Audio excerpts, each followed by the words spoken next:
Bonjour et bienvenue sur les antennes de www.epvparis.com, votre chaîne, votre site que vous aimez, que vous suivez beaucoup, et nous vous remercions déjà de vous savoir nombreux devant vos écrans pour nous suivre. Et aujourd'hui, nous sommes à la rubrique « À la recherche de la vérité ». À la recherche de la vérité, c'est votre émission, l'émission que nous avons conçue ensemble pour dénoncer ce qui ne va pas à l'Église. Et aujourd'hui, nous allons vous présenter la vérité sur le pratique de la délivrance. La vérité sur les pratiques de la délivrance, vous connaissez déjà. C'est un thème qui est aussi vaste comme le mariage. Nous avons eu à aborder dans notre plateau avec différents invités sur le mariage, sur le pasteur Jézabel. Et aujourd'hui, nous allons vous parler de la délivrance. Et ce thème, nous avons choisi un serviteur de Dieu, pas comme les autres. Il est là sur notre plateau. C'est l'évangéliste Chico Njoli. L'évangéliste Chico Njoli, il est évangéliste à l'église pentecôtiste de la Victoire à Paris. Et aujourd'hui, il est avec nous sur ces plateaux. Sans attendre, nous allons vous les présenter. Nous retournons vers notre invité pour les saluer. Bonjour, Papa Chico. Oui, bonjour, maman. Et vous allez bien? Oui, ça va. Et vous avez l'air fatigué parce que vous parlez un peu... Ah là? Non, seulement je viens du boulot, mais je suis en forme. Oui.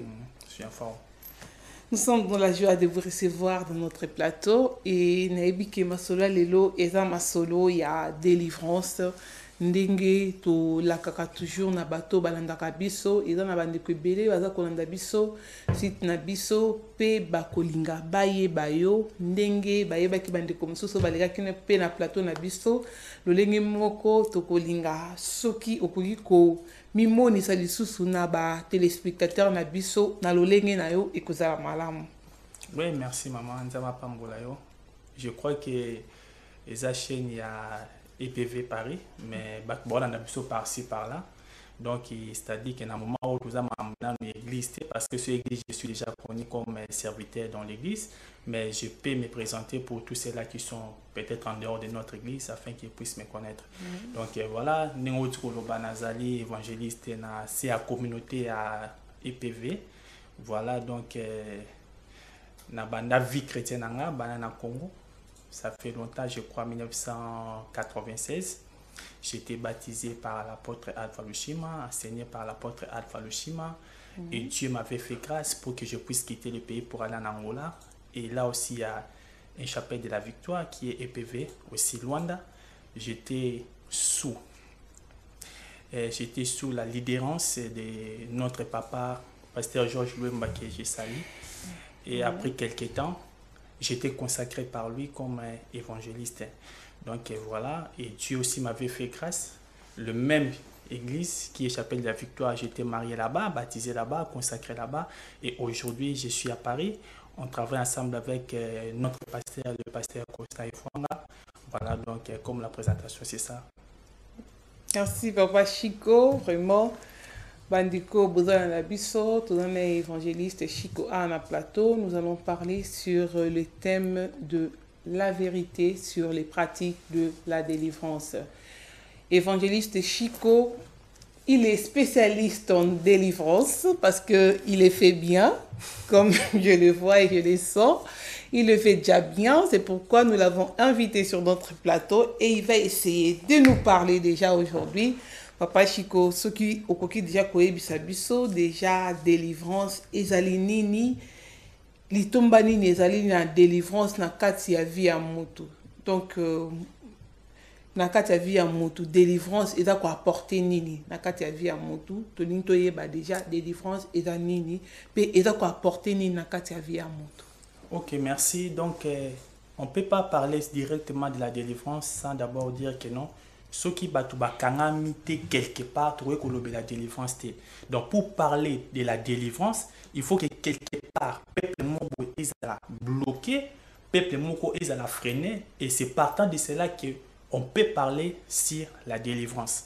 Alors, ce qui a fait que des gens puissent parler de la délivrance, où nous puissions être inclinés beaucoup dans la prédication de la délivrance, la réalité où ils ont. Alors, d'abord, avant de faire la définition de la délivrance, et c'est que nous devons comprendre que le combat spirituel, cela a été commencé avant même la fondation du monde.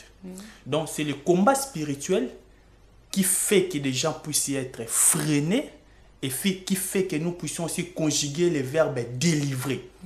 Parce que lorsqu'il n'y a pas de combat, il y a même pas, on ne peut pas aussi conjuguer le verbe là, délivrer. Là, je suis dans le livre d'Ésaïe, chapitre 14, verset 12. La Bible nous parle comme le diable a été rejeté sur la terre.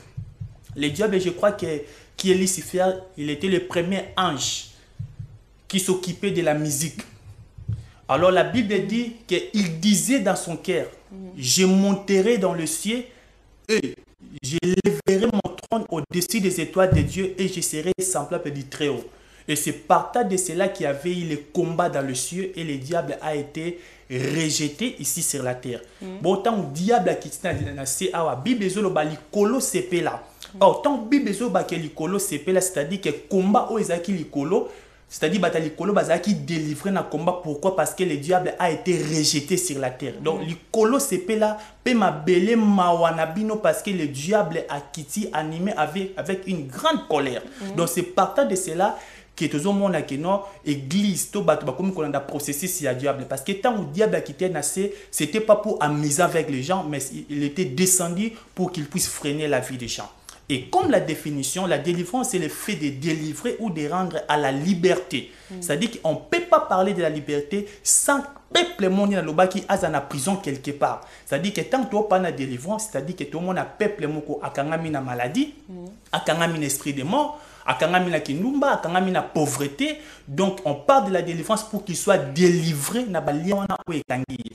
Donc voilà. Ce qui n'a dit bien au lobby na biso, donc délivrance c'est aller pour na mutu oyo akangami. Donc tant au lobby satana boboka qui est dikolo akita ki na se. Donc c'est en ces moments-là, si j'ai bien compris, que diable a qui possession a bon moya mutu pour mutu les lois qui koluka délivrance to quoi. Ouais, parce que Azaki likolo, combien Zaki likolo. Maman toro autant assis à moyen pour. Je suis dans le livre de Ésaïe chapitre 14, versets 12 à 14. Si tu peux lire, ça sera aussi premier pour éclaircir le peuple de Dieu. Ésaïe chapitre 14, versets 12 à 14. Je peux lire pour la rapidité. La Bible dit: te voilà tombé du ciel, astre brillant et brillant, fils de l'aurore, tu es bâti à terre, toi le vainqueur des nations.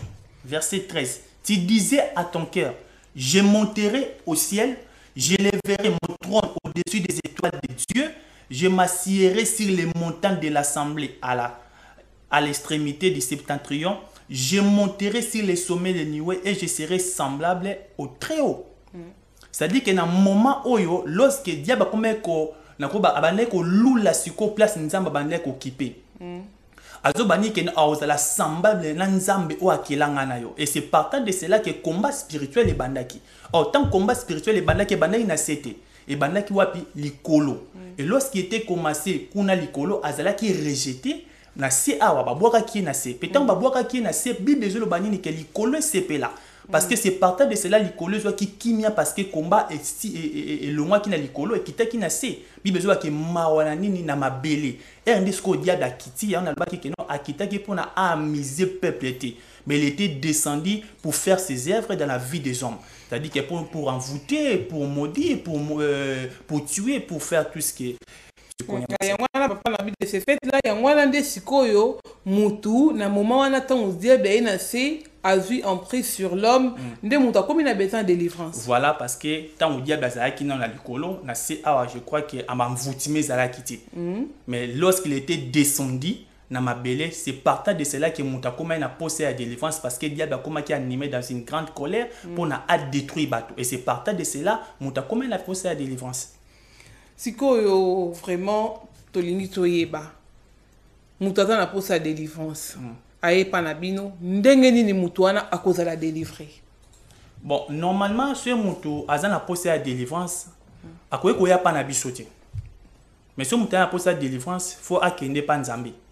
Donc, lelo na pratique ya lelo to moni ke tant mutu azana ba problème à kangami et que azoye bate a okende nzambe azali kolo azomona na te. Toi-même to ya ke pa na bino basali na nzambe o to zomona na miss o to pesi confiance tant na yé pas na yo et que na zana problème ya délivrance. Comment yo ko procéder par rapport à demande nangai. Ah voilà, donc tu vois na yo comprendre, c'est-à-dire que non oyé pas nanga étant que simple canal. Mais mutu wa délivrer yo ezanga te mes nzambe. D'accord. Donc on t'a délivré à mutunde nzambe. Non, maman donc mutu ko délivrer mututé. Donc ceux qui les longs nzamba osa la grâce to sambela pona batu bazo bika ba msusu bazo doit délivrance na bango ce n'est rien que na ngolu ya nzambe mais ngane na ka boyi ngaka boyi na délivrer mutu mais na kokate. Par là, on se comprendre. Comment vous faites pour chasser, exemple, les démons, et pas yamuto à sa posséder, aïe, kolka délivrance, et pas nabino. Comment vous faites? Donc là, je vais parler en quelque sorte, de pratique. Ouais. Comment ça se passe? Ok. Ah, merci. Comme des pratiques, je peux dire que non, pour la délivrance, il y a des pratiques et belé. La première des choses, d'abord, moutou, azana pour ça, azala délivrer. Il faut d'abord connaître Jésus. Azana connaissance ya Christ, ayambaye sur le col à mon condipe mobikisinaye. Parce que Bible est le si Christ vous a franchi, vous serez réellement libre. Donc, Moutouana sera nzambe, la première des choses, il faut ayeba d'abord nzambe, ce qui a recevoir Jésus. Et la deuxième des choses, tu as un problème ni nazanango pour ne pas sambe la ponaye. Mais papa, tu me soupe baïba na bango nzambe te, mais aye karape si kamoro boye, akutani pe na délivrance. Et ça va maintenant. Bon, je crois pas, ceux qui moutaye nzambe te, à qui moi ne si kamo bakute na délivrance, sur délivrance, n'est pas nzambe ou pas, là je sais pas. Mais on a yebi. Pour na sambela mpona mutu na sentir que non nzamba zananga d'abord mutu na fa yamba yesu so ayebi nzambe te parce que so ayebi ayamba yesu te na ko sambela poneti donc faut d'abord na yambisi yesu so andimi ko yamba yesu directement na sambeli pona ye voilà. Papa to que non question oyo bandeko ba poser biso yango mingi baza ko tuna vraiment pona mutu aya ba délivrer est-ce que eta pratique moko eta payant. Donc il faut mutu aya na mbongo pour ba délivrer to akoya kaka asengi lo sample bobom de amen et s'il y a qui to il faut à préparer montant moko boyer ce qui peut ezali combien par rapport et à réponse de onde to koye bandeke ni to poursuivre. Maman question eza passi ya pe passi donc eza passi pe mawa. Parce que biso otoza nango tozwango gratuitement pe to pesa yango peka gratuitement. Donc voilà au biloko wana que non ndenge za boye pona délivrer yo yelanga 100 €, 200 €, je crois pas que nzamba za ba pratique yana parce que image na biso to exemple na biso ezaka Christ to mona yesu a délivré ba te belé na Bible mais je crois pas que place pe ces conditions que non avant na délivrer yo yelanga boye zongselanga boye non mais le contraire ezaki na ka gratuit ndenge biso tozwa ka ya ofele donc voilà. Mais oh y'a un bon boy maman wana vraiment naza contre. Mais papa yo za contre mais problème est que yo za la contre te problème est que tozo mona lelo pour mutu aller kana délivrance quelque part il faut ba sengai mbongo il faut afuta mbongo pour ba bonde la pona ye pour abika to azala délivrer na ba esprit mauvais. Yango na biso éthique eza ko tike biso na kat na la recherche de la vérité totali déjà mutu tamso ko yepa na bi ay ko ya ko luka musala nzambe moko aza na mbongo te aza de na ba problème eza ko tourmenter mais il faut to senga lisusu mbongo il faut que en dehors ya ba problème il faut que su ko luka mbongo pour ko futa pour pas délivrer est-ce que pratique wana yo ko za no contre yango mais total na Bible est-ce que pratique wana est biblique? Bon, on a rôle bas sans marcher les mots, ils sont bibliques. La première des choses d'abord que non, muta délivraka eza nzambe. Alors nzambe pona délivrer ngana yo mama Nadine, nzambe azaki pe na posa ya offrande. Or muta pesa offrande o ebikisa ngana yo ezaka a Christ. Donc ce qui lelo bat bika na nzela ya offrande à Jésus, bika par rapport au sang qui a été coulé ces jours-là sur la croix. Mais bika pona be fort na bon ta kota le na pocha pesa ngambongo. Non, c'est-à-dire que c'est Jésus-Christ qui avait acheté nos vies, qui avait racheté nos vies. C'est Jésus-Christ qui avait donné l'offrande de son corps afin que nous puissions être délivrés.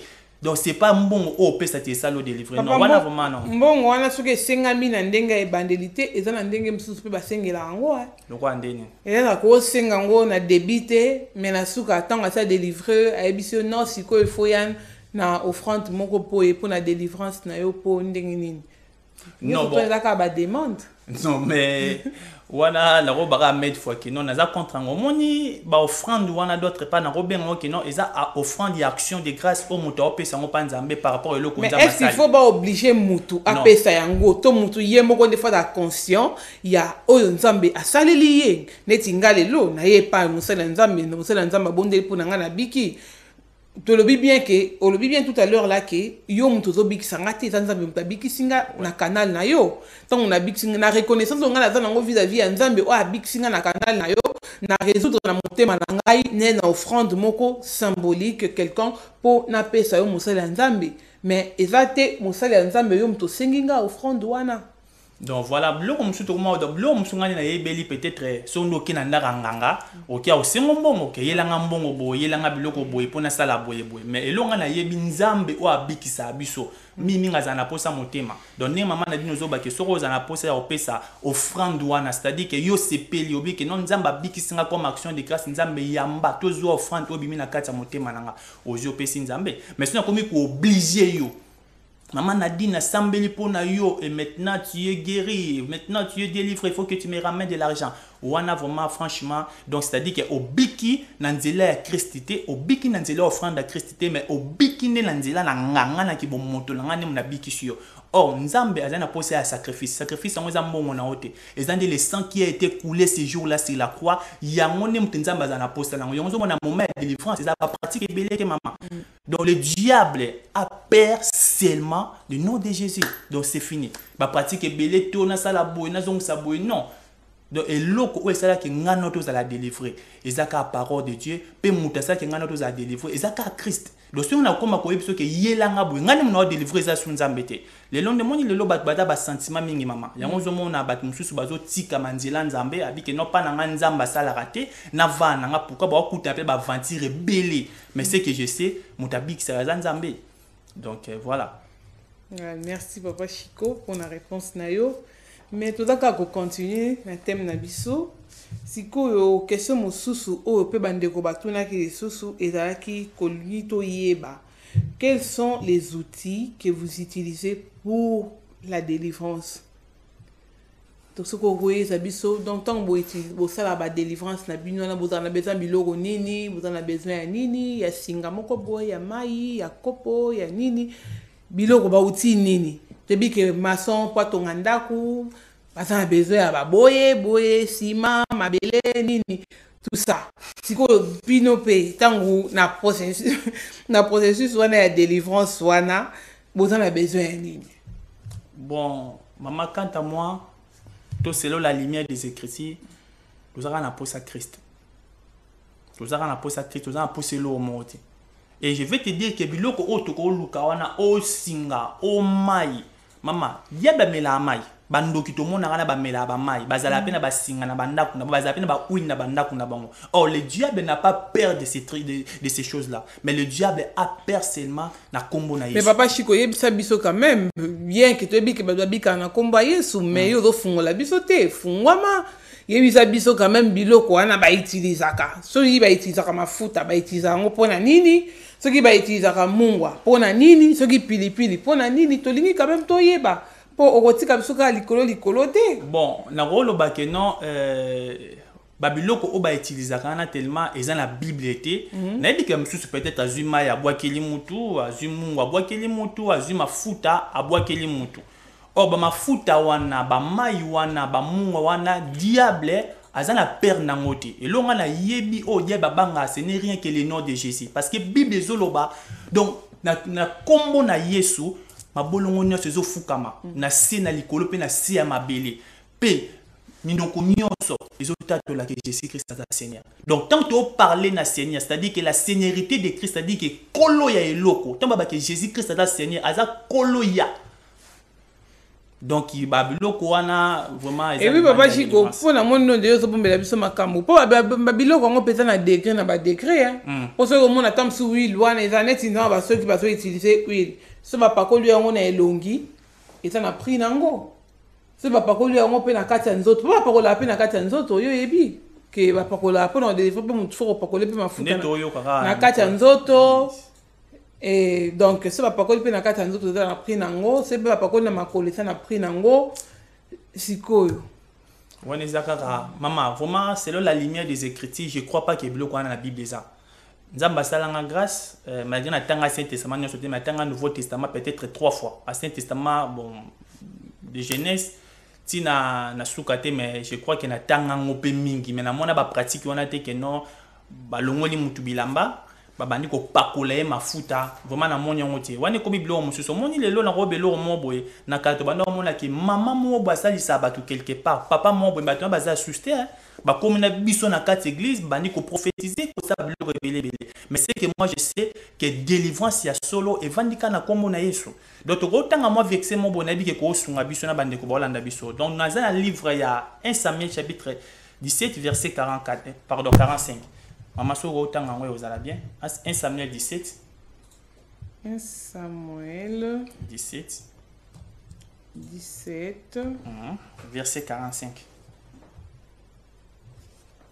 Verset 45. Nabi ke loko et lobela biso vraiment mingi pesa réponse à question oh maman na dit na tout na biso. David dit aux Philistins, tu marches contre moi avec l'épée, la lance et les javelots. Et moi, je marche contre toi au nom de l'Éternel des armées, du Dieu de l'Éternel d'Israël que tu as insulté. Maman, tu as dit combat au tozomona ozaki combat ya David contre Goliath. To mona ki Goliath ça ki ba coutume na ye, azaki na ba biloko ebele, ba épée, azaki na balance biloko ebele. David azo yebisa ye. Abi yo oye liboso na nga na biloko wana nyonso menga na ye ka neloko moko alobaki huile. Eh maman, abaki ye na huile. Non, dans la Bible bien. Abi huile te. Abaki ye na mai. Ah bon, voilà donc abiki na ye na kombo ya éternel, c'est-à-dire que na kombo na Yesu nde milimu mabe banga maman, milimu mabe banga huile te. E banga huile te banga mai te banduki basokola te. Basokola balela kutu mai fort so kebite. Donc mai wana pe à savoir origine nango eza wapi ezokuta wapi mai yango. Ah, c'est ça, yo mo pesi sous réponse. Non, nga na pesi réponse te nazoloba. Mai wana o bazo melisa batu na ba délivrance ezokuta wapi. Donc papa Chico Siko à vrai dire. Donc yo ton ça la ba délivrance na yo, o utilise la pratique mon côté. Je crois que donc yo bon de la ka au nom de Jésus, mutabiki mbala moko akwei donc yo au la pratique mon côté yo ça la ka pour la délivrance ya moto ata na éviter. Mais normalement ba o ba ya peut-être l'église, biso ba mona ndeto sambela pona batu. Ba o ba ya na EPV Paris, ba mona ndeto sambela pona batu, c'est-à-dire que tout ça la ba pratique ebeleti. To sambela kana kombo na Yesu, ne to mona ki David azo poussa na liboso ya Goliath seulement na kombo éternel. Donc biso to be la ka kombo na Yesu parce que nous avons compris que le diable n'a pas peur de l'eau, n'a pas peur de l'huile, n'a pas peur de rien, mais le diable a peur seulement du nom de Jésus. Et bon aussi quoi tu peux exemple tout le monde a ba internet quand nous autres là ba enfant pe sorcier. Neti bano ya ba sorcier bandoki nini. Bazo melisa bango ba mafuta, bazo melisa bango biloko, ba kati bango kovo, ba pratiquement na nyonso on zotuna. Mona bazui mwana ba fungoli ba kati ba nzoloko bazo kotse biloko na kati po ba de ba bimise kindoki.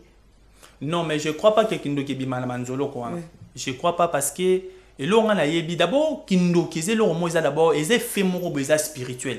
Or pour na délivrer moi il faut aussi entrer dans le monde spirituel. Le monde biloko o eza physique ils ont appelé solution physiquement. Mais biloko o eza spirituel ils ont appelé solution spirituellement. Comment se fait-il kindoki c'est loko o eza spirituel yo katanga nzoto yo kapasi non.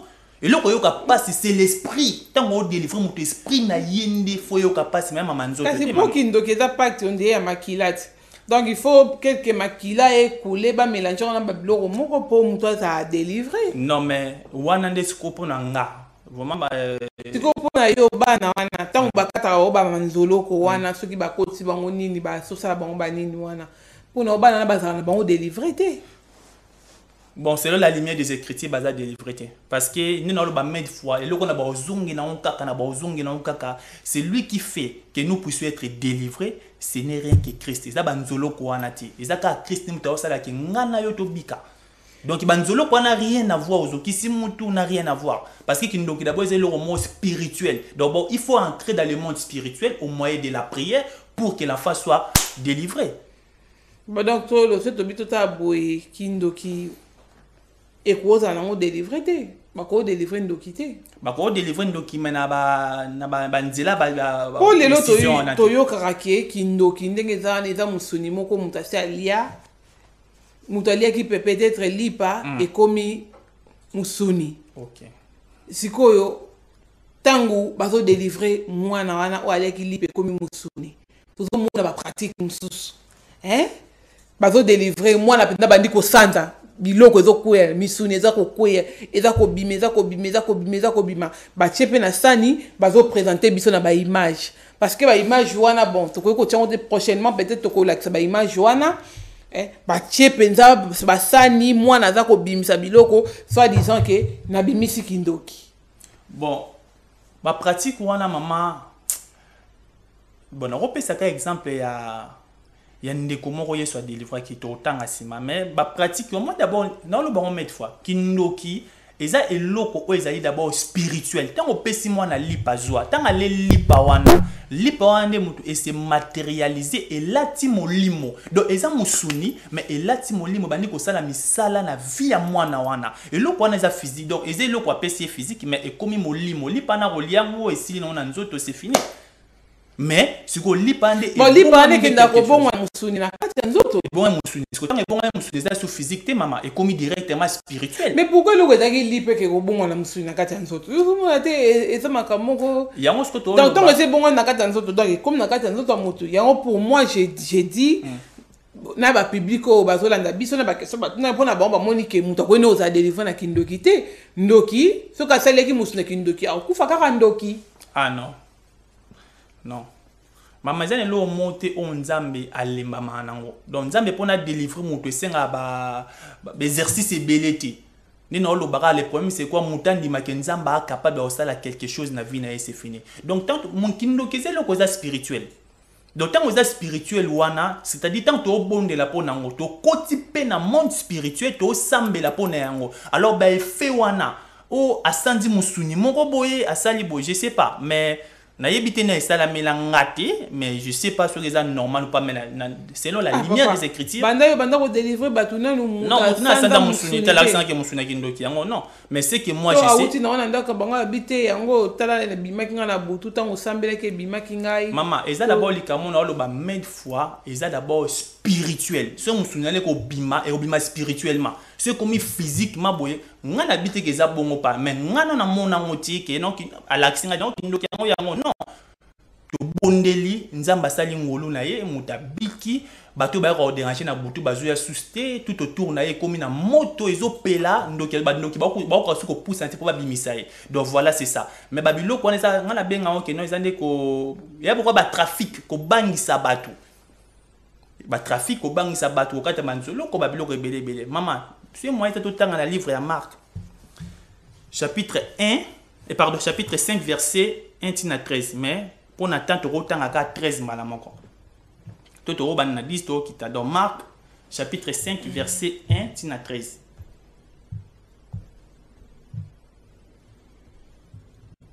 Marc 5 ouais 1 à 13 oui ils arrivèrent au bani wapi on est les kamulai kita na 10 non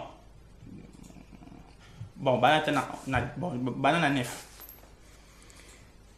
et il lui demanda oui quel est ton nom Légion est mon nom oui lui répondit-il car nous sommes plusieurs et il les priait instamment de ne pas les envoyer hors du pays. Il y avait là, vers la montagne, un grand troupeau de pourceaux qui paissaient. Et les démons les prièrent, disant, envoie-nous dans ces pourceaux afin que nous entrions en eux. Et il leur permit, et les esprits impurs entrèrent dans les pourceaux. Merci, et les troupeaux se précipitèrent. Tout mais comment mouké ko décortiquer maloba nzambe oyo. Les bien-aimés, tout le monde a ndeko oyo azala qui possédé na milimo mabe ebele tant ba benga légion, c'est-à-dire qu'aza rempli na milimo mabe ya ebele dans une armée, dans une troupe ya milimo mabe za ki katsa muntu wana. Abi que comment na légion car nous sommes plusieurs. Ndeko oyo qui possédé abi na Christ. Atinde pas bangulu. Mais ce que moi je sais, tant que Jésus-Christ a bengana ki milimo wana et bima ki physiquement tene to mona lelo ke non o nyoka bimi pa mutu non, ezaki spirituellement milimo wana bimi et koti directement pas bangulu. Ezaki te ko physiquement to ba disciple et to Christ a mona milimo onde bimi zo bima boye ko pour simba non, mais lelo ba misunya ngo zo mamutago ko simba ngo. Oh, ce sont des effets qui sont spirituels, personne ne peut les toucher. Donc milimo wana est bimi et côté directement pour Bangoulou. Et on avait comment le disciple ou Jésus va sentir que côté qu'on a parce que Bangoulou va comment qui traumatisé directement mon que non milimo wana ils a transféré par Bangoulou. Mais c'était pas que ba mon physiquement boy non maman. C'est là la lumière de ces chrétiens. Ça mon que physiquement pour mon que pas Bangoulou. Non. Ba mon que on te que zo bimé côté Bangoulou non, mais Bangoulou ba comment qui agité par des esprits démoniaques. Mais c'était un fait qui était spirituel, mais qui s'est matérialisé ce qu'on a dit à Bangoulou. Mais Batouana, plusieurs personnes wana au bazaki pa ndeko wana ba monana ki boiti, ezaki spirituellement. Donc ndeko le bezaki spirituellement, donc ce qui te l'a dit bien tous autres comprendre que délivrance ezali spirituelle eza physique.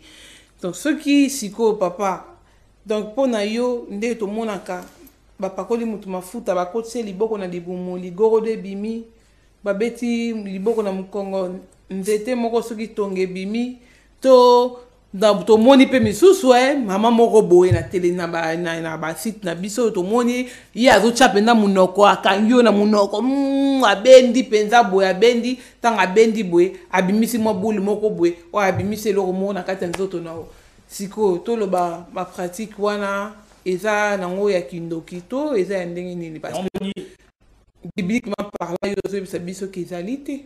Ouais, ya on moni loko na osenga peuple na Nzambe, il faut vraiment méditer la parole de Dieu pour avoir la connaissance parfaite. Au même temps que la connaissance la parole de Dieu, babilo ko ande bana vraiment sur ko bangi saité. Maman, lelo ba ke no so bi ke mutu wana azan noki. Est-ce que kindoki ngo mona ngo ma physique ba boy non, peut-être na butu ba to balali mais esprit na ye et ko sala misala, c'est-à-dire que la sorcellerie c'est pas physique, c'est spirituel. Alors pour na même bisu pe so tali ba yo pe na otala na mutu pe mutu azan non c'est là otali mutu na bi ke non mutu azan noki na moninde kati na ye azan noki mais misala na yona ke no on est que non misala ne bezo sala na misu na bino ba sala na misu na bino yo moni kati na ndenge ni po kati ni la spirituel non mais nzamba za kati na biso. Dieu qui est à nous, il peut aussi nous révéler la vie d'une personne. Voilà, mais les problèmes c'est que c'est spirituel. Au moment où muta lali nandaku, mais li banda osala quelque chose, c'est pas physique. C'est spirituel. On a ce témoignage mon boy, le roman boy vraiment il bani sanga makasi. Pe eloko wana memanga sous makasi liboso ya Nzambe na mona que non, vient mutu vraiment, il faut beaucoup prier, pe sans Nzambe vient mutu za na sainteté. Na za na collègue nanga moko Yana Zaki malade. Yana Zaki malade, Bella vraiment gravement malade. Toké hôtel ya on a une grande sœur ya collègue dans un hôpital, toké total payé to moni to sola na eboye bien. Tant to zongi na ndaku bana na ya mike babandi ko lela bazaki ba 9 ans 8 ans comme ça bandi ko lela. Bazo lela ba o lela. Oh, biso tuni ba bo lela nini? Oh non, to lela parce que maman est morte. Misana Sili qui a banni donc collègue Nangana Sili mais comment c'est fait que maman koufi tandis que biso tout ce côté là et peut-être au sol abi non nenga zabongo maman koufi pourquoi parce que na butu koko na biso apesa biso mbeli to tia mama to tia pe déjà mama mbeli pe mama sakini déjà akufaki obo mona wana za susu yete maman pasteur ce qui m'avait fait étonner tout le monde qui baba mais qui to tiki bango to ki mais après 3 heures ba benga collègue nanga wana babi ke non ngeza boye grand tiers na saneni akufi. Et c'est partant de cela que moi je dis souvent que le monde spirituel gouverne le monde physique. C'est-à-dire que le monde spirituel est bomi et le monde physique exécuté. Il y a un moment pour que l'homme puisse avoir la délivrance, il faut entrer dans le monde spirituel. C'est-à-dire le roi Anasuko. Namoutou ba bomi. Ba bomi dans moutou. Moi, je sens que physiquement, moutou vivre. Mais après quelques temps, nous autres, on a pu se matérialiser et là, il y a akoufi. Or, ceux qui battent bazaki na terre ko sambela pour na maman là je crois par la grâce de Dieu anga akufate. On me babilo ko mususu. Il faut tout takango d'abord spirituellement. Ba réalité belé les autres comme la physiquement, mais banana physiquement té, banana d'abord spirituellement il s'est matérialisé et là tu nous autres. Mais so ipendo ka bimelio bo atabando azo bundisa yo poko beto no di confiance dans problème. Bimelio physiquement boy mais bi katando ka za menacer ou beta msusu yo mona ke na pongi na tongo poko ko la mkoke o bundisa e. Bon ça ne sert à rien parce que combat autour bunda eza combat eza musunité eza pas spirituel. C'est-à-dire que au bundisa donc combat donc eza musunité au bundisa musunité c'est l'autre mais ce qui est très important c'est d'entrer dans la profondeur de Dieu, c'est d'avoir la vie de la prière, de prier pour que Dieu puisse te délivrer, pour que Dieu puisse te garder. Eza mamboko bundate bitumana biso eza spirituel. Or ceux qui olongi spirituellement physiquement aussi tu seras vainqueur. Maman plus loin, tous on rate la livre, il y a une histoire à Moïse. Moïse, lorsqu'il priait, sera tout le monde maboko, ils ont quitté, tout maboko, ils ont quitté. Mais tant que tout le monde maboko, directement Israël, ils ont gagné. Pétant qu'ils ont quitté ça, ils ont pour là. Il a fallu que Batumi balé ba pembe na pour soutenir maboko na pour na ba gagner. Peut tout le monde que Moïse bazaki na monde spirituel parce qu'il priait. Mais bon, tant bon de la spirituellement, physiquement, le peuple de Dieu a gagné. C'est-à-dire que Moutou a gagné spirituellement, physiquement, a gagné. Il y a dans l'église. Il y a Nzambé. Nous devons avoir la vie de prière. Nous devons combattre les ennemis spirituellement, non physiquement. Parce que physiquement, c'est les autres. Donc, évangéliste, donc, c'est d'en comprendre bien ce qui m'outoupe, à quoi il s'auto-délivrer, moko. Ce qui n'est pas un problème, aux a possédé, ton déni. Olena ke ko commencer na Nzambe lokwa Jésus mutabiki saka ton ko banda pe ko bonde la ka na komba Jésus na zo délivrance na délivrance mutu kenda ko luka basai na Nzambe tanga zo mona déjà aza incapable ya Nzamba ti biso na pamba te mutu kenda ko luka basai na Nzambe tanga mona incapable mais d'abord délivrance ya kindoki mama na biso loro mo boye to ko sambela pona yango 4 jours à sec ceux qui mutandemi ko tika ngote. C'est le côté. C'est-à-dire que donc le renda délivrance c'est kindoki facile mutu yemoko andi makeno à partir d'aujourd'hui na tiki kindoki. Donc voilà. D'accord. Merci beaucoup évangéliste na mituna ba réponse au pesibiso na mukola lelo na mituna ototunio. Toujours lentement mais sûrement vers la fin de notre émission. Iloba nini okoyiko loba pona bandeko bata kolanda biso par rapport à des différences ndenge na masolo to soli lelo na yo na kat na esika oyo na bandita masolo sukate mais to continuer prochainement mais oyo ya suka okoyiko loba pona bandeko bata kolanda na temps oyo ezali nini loba suka na ko loba mamba délivrance to pona mutu azala délivrer mutu azana devoir na ye ya osala Nzambe pe azana part na ye ya osala to mona ndeko na biso Lazare tanga kufaki bandeko na ye bazolela ndeko na banga kufi mais tant Jésus Christ a komaki ne sika wana je crois que non bandeko Lazare bazaki na part na bango ya kosala pe Jésus bazaki na part na ya kosala elo na loba wana tant Jésus Christ a komi liboso ya tombe ya Lazare alobi na bango nini ke non bolongo la pierre oyo mais les bien-aimés pour na nini Yesu na kibo Nzambe na ye alobete ka ke pierre longwa wana mais amone ke batu bazana capacité yo longo la pierre yona la belo mo très important et loko oyo ozana capacité ya osala Nzambe osala ote donc Nzambe ayaka kosala tango muta komi na suka mutime lobi te mutanyo kama zo mona suzo eloko osala te place wana nenzamba ko intervenir. C'est-à-dire bato bazaki prêt à Lazare, bazaki disponible, bazaki na capacité ya longola libanga wana, mais il n'avait pas la capacité ya obimisa Lazare. Yango zo mona nzamba bise bango balongola Pierre comme ça Jésus-Christ alobaka ni que Lazare sort. C'est-à-dire que dans le moment de délivrance, aux appels na part na yo ya osala chose na posa nzamba délivrer yo, nzamba kangola libota na yo, nzamba osala nyonso te, mais aux na capacité à osala sala yango. Peut-être Dieu te demande de marcher dans la vie de la sanctification, peut-être de commencer à prier chaque jour à 0 heure, peut-être de faire de fournir encore beaucoup d'efforts sala yango parce que nzamba osala la haute. Mais ce que toi tu n'arriveras pas à faire, c'est ce que Dieu va te faire. Parce que comme Bazaki wana mutu moko tata ina capacité de faire ressusciter Lazare. On est comme makambu ya nzambe na kibo nzambe na ye. Mais ozana la capacité à sala sala. Oyo kokate nzamba osela. Merci papa pour na nyoso pour na mokolo ya lelo na banzi tusuki na yo wana to ko inviter prochainement na plateau na biso pour na kosolola makambu mususu o etali kaka ba pratique ya délivrance. Yangoana, vous qui nous avez suivis sur le www.epvparis.com, nous vous remercions pour l'attention que vous avez accordée particulièrement à notre émission.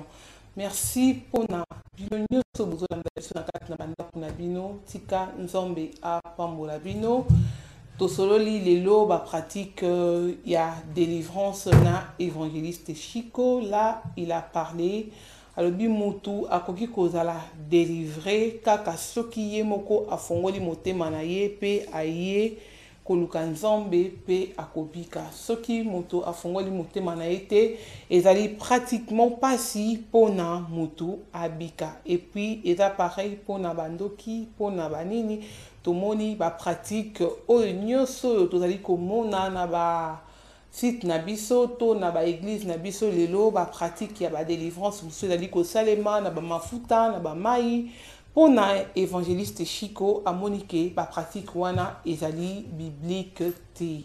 Kasi yo pe oyo monike oza na point de vue contraire ya évangéliste na biso okoki toujours kobenga biso ou bien si oza na ba question o bolingi bo poser na évangéliste Chico numéro na ye ezali ko s'afficher na ba écran na biso bokoki kobenga ye kosolola na ye pona éclaircissement ya ba point mususu oyo bino bo monike bo comprendre te to bobenga numéro na biso ya émission oyo boyebi bino nyonso tout oyo bobengelaka mingi 06 66 69 66 22 15 06 69 66 22 15 yangwana émission et numéro na biso ya émission oyo bobengaka tango nyonso. Vraiment émission oyo sur le pratique de la délivrance ezali munene parce que ba pratique ya délivrance ezali ebele mais nini oyo nzambe azali ko approuver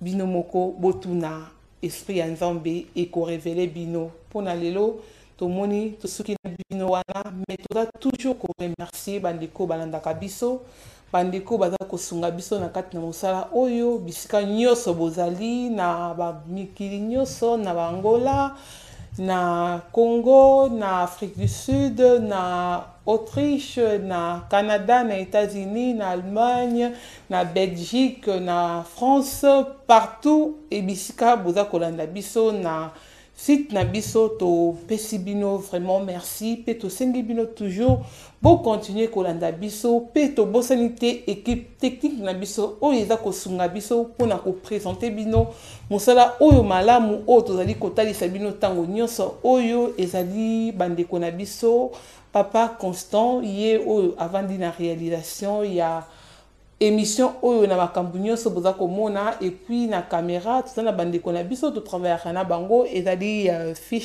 fils Muyaya ye toza na na plateau ye ndazali ko coordonner biso na ndela ya caméra et puis toza pe na Vanessa ye pe azali toujours na biso toza ko remercier bango mingi po na ndenge baza kondima ko sala na biso émission oyo.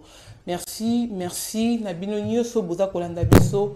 Bo continue kolanda biso. Toko kabona boete. Équipe na biso technique. Et côté la biso mo loyembo. Pe tokokuta na mbala ya nsima botikala malamu na kati ya mabota na bino pe nzambe apambola bino. On se retrouve prochainement avec À la recherche de la vérité. Au revoir.